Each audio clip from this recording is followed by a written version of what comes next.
Olá, sou Emerson Silveira, antropólogo, doutor em Ciência da Religião, professor da Universidade Federal de Juiz de Fora, no Departamento e no Programa de Ciência da Religião. Fui convidado pelo CACIR, Centro Acadêmico de Ciência da Religião, para conversar um pouco com você sobre religião e conservadorismo, um tema fundamental. Mas antes, quero introduzir duas perguntas: o que é religião e o que é conservadorismo? Não esgotarei definições nem conceitos, mas lançarei ideias, questões para refletirmos juntos. Religião, comecemos pelo termo religião. Eu gosto de uma definição que fala da religião como uma dimensão do real que nos fala de outros reais ou de outras realidades, acima, abaixo, atravessadas, entremeadas, que nos levam ao meta-real. Então, religião é aquilo que fala de uma meta-realidade. É aquilo que está misturado na realidade, mas que não sabemos como nos atravessa. Essa religião sempre fala de um outro, de uma outra dimensão, que está acima, abaixo, dentro, fora. Esta é a fraqueza e a força do que chamamos religião. E temos então religiões no sentido tradicional, estruturalmente em torno de ritos, festas, valores, catolicismos, evangelicismos, afro-brasileiras em toda a sua diversidade, orientais, enfim. Mas também temos religiões políticas, religiões baseadas nos cultos de uma personalidade, religiões políticas. Então, nesse sentido, religião é sempre algo que fala do meta-real, que coloca para este real um outro real. Ninguém sabe direito o que é, portanto as religiões sempre têm disputas entre grupos que ficam definindo o que é mais real, o que é o irreal, e há sempre divisões. Antônio Gramsci, um filósofo italiano, dizia que em toda religião existem religiões. Isso é uma primeira dimensão, uma primeira definição provisória para iniciarmos a conversa. O segundo conceito fundamental que vamos conversar com vocês é o conservadorismo. O que é o conservadorismo? Vou citar junto aqui comigo, colocar para conversar comigo um filósofo do século XVIII que acompanhou as grandes revoluções do século XVIII, a Revolução Americana em 1776 e a Revolução Francesa em 1789, chamado Edmund Burke. Não é muito citado, paradoxalmente, pelos que se dizem conservadores no Brasil. Mas ele dizia que as sociedades mudam. O problema é a forma, é a maneira, é a pactuação pela mudança. Então ele dizia, é preciso cuidado com as mudanças. Então esse é um primeiro conceito de conservadorismo. Mas o que nos interessa pensar hoje? O que é o conservadorismo em termos mais ligados ao nosso presente, mas também sem perder de vista as nossas raízes e heranças, positivas e negativas? Então, na minha fala, na minha conversa com vocês, eu vou mesclar um pouco do presente com o passado. Para falar de conservadorismo, conservar. Conservadorismo fala de hierarquias, sacralidade de hierarquias, sacralidade de certas ordens sociais, que para a ciência da religião, de uma certa forma, sempre são construídas, sempre se apresentam como se fossem naturais, mas sempre são, em última instância, tecidas, construídas pelos homens e pelas mulheres dos seus tempos, herdando valores, concepções, ideias dos homens e mulheres de outros tempos, mas herdando e ao mesmo tempo reconfigurando, relendo, afirmando algumas coisas e negando outras, dando ênfase em algumas e não em outras. Então, vou mesclar na minha fala o passado e o presente. Vou começar, para falar sobre conservadorismo e religião, a fala do ministro da Educação, que é um pastor presbiteriano, que evidencia muito bem a forma como uma certa forma de religião ascendeu ao poder e faz parte de uma coalizão que está no poder hoje. Ele em falas nas redes sociais, em alguns vídeos, fala muito sobre a libertinagem, a sexualidade, de uma forma bem enfática, e sugere a dor e o castigo físico, e o castigo moral também, como mestras, como elementos que fazem as pessoas aprender. E aí eu vou criticá-lo e criticar a ordem conservadora, e com isso mostrar o que é conservadorismo, a partir de um autor que precisamos resgatar, trazer junto para a ciência da religião. Um dos nossos clássicos, Gilberto Freire. Gilberto Freire, ele é muito falado, criticado, celebrado, mas muito pouco lido de fato.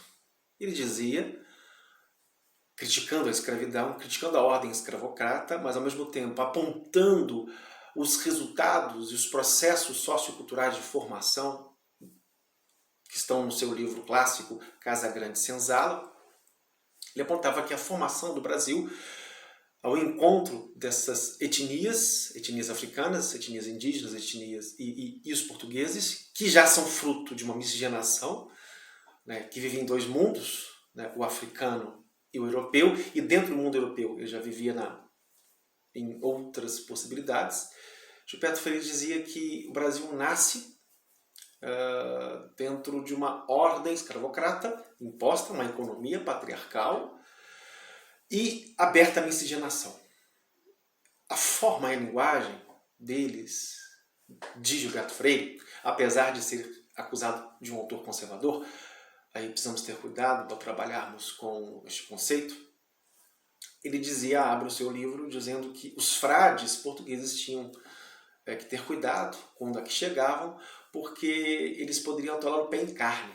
Então, a linguagem sexual do Brasil é a linguagem que é o contrário daquilo que esse pastor fala nas suas falas. Esse pastor preteriano e grande parte de um establishment religioso cristão, colocando a sexualidade como desvarada, desvirtuada, mas, no entanto, esquecendo-se da leitura do Brasil e da forma como o compreendemos.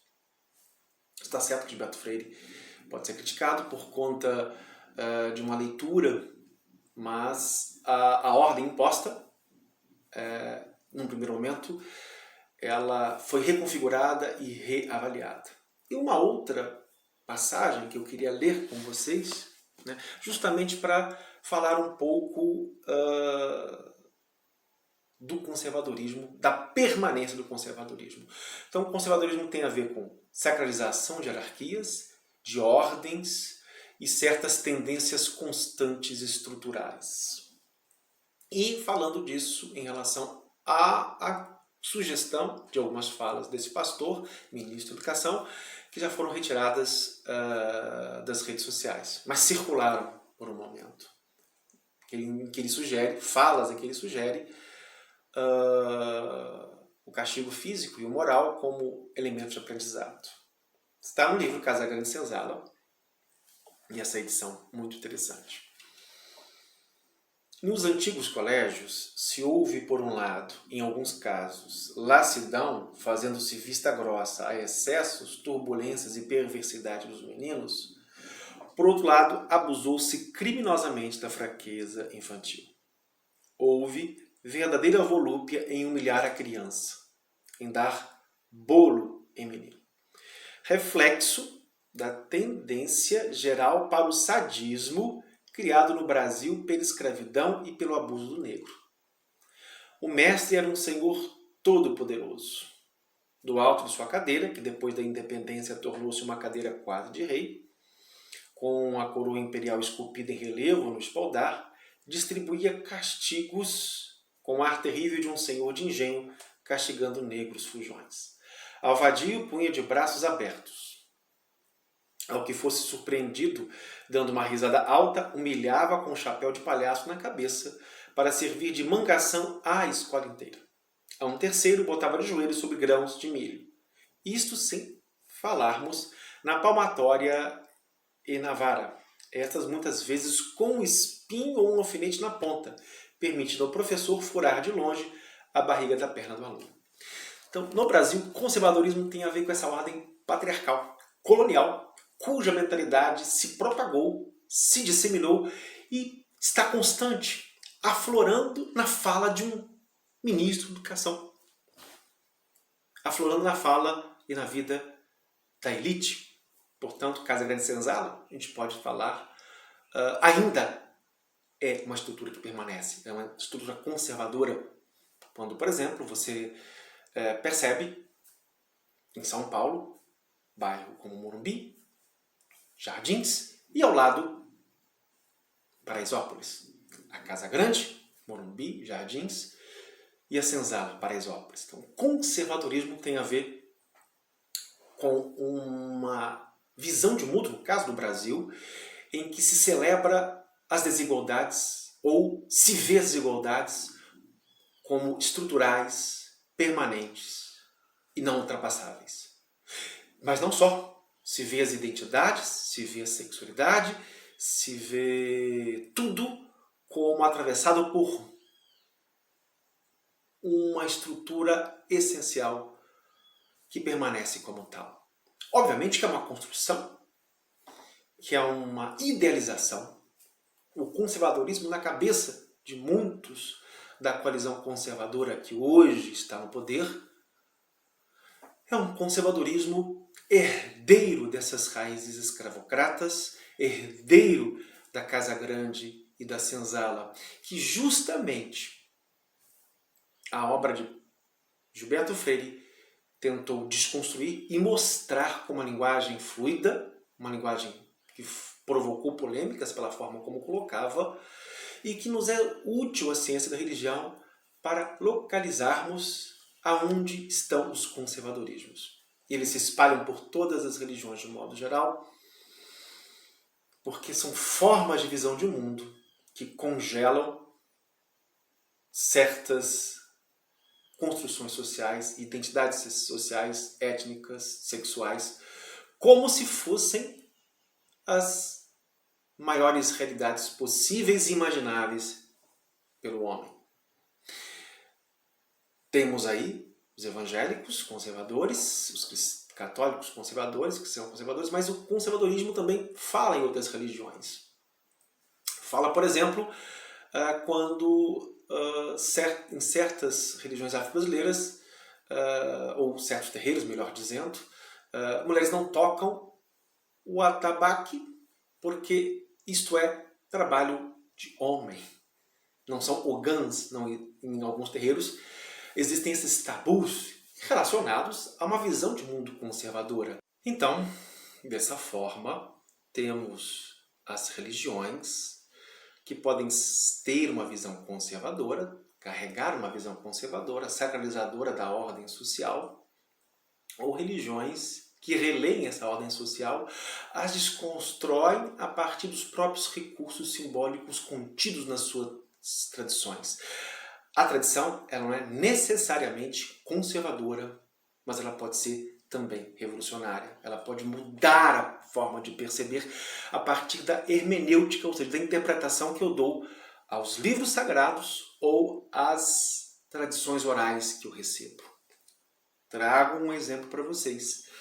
As igrejas inclusivas, elas tomam todo o patrimônio bíblico e o reinterpretam de uma forma muito interessante, possível, plausível, em que a identidade sexual, a orientação sexual de gênero e afetiva, ela passa a fazer parte do seu dia a dia, da sua estrutura teológica, cultural, de variadas formas. Formas mais libertárias ou formas mais tradicionais, vamos dizer assim. E assim se repetem, mas são igrejas minoritárias, igrejas que não são muito majoritárias, porque toda religião tem um jogo entre o conservadorismo majoritário e as leituras mais ou menos revolucionárias, mais ou menos libertárias. E assistimos hoje no Brasil a tomada do poder estatal, no executivo, no federal e no legislativo, desta coalizão conservadora, da qual um tipo de religião cristã, com católicos e evangélicos, pentecostais, neopentecostais, presbiterianos e outros, apesar da sua grande diversidade, proporem uma leitura conservadora de mundo, uma tentativa de segurar o mundo e a sua mudança em padrões idealizados por eles, que nunca houve a forma que eles anunciam do viver humano, da família humana, da vida humana. Sempre houve muitas famílias humanas, muitos modos de viver. E no Brasil, lembrando de Beto Freire, que tudo se misturava, em que a miscigenação corria de alto a baixo, uma obra que revalorizou o mestiço. Falar de pureza é uma mitologia conservadora. Não faz sentido de falar de pureza, de origens no Brasil. Então, com isso eu quis trazer para vocês um pouquinho de reflexão. Agradeço e que a gente continue o diálogo em outros canais. Muito obrigado.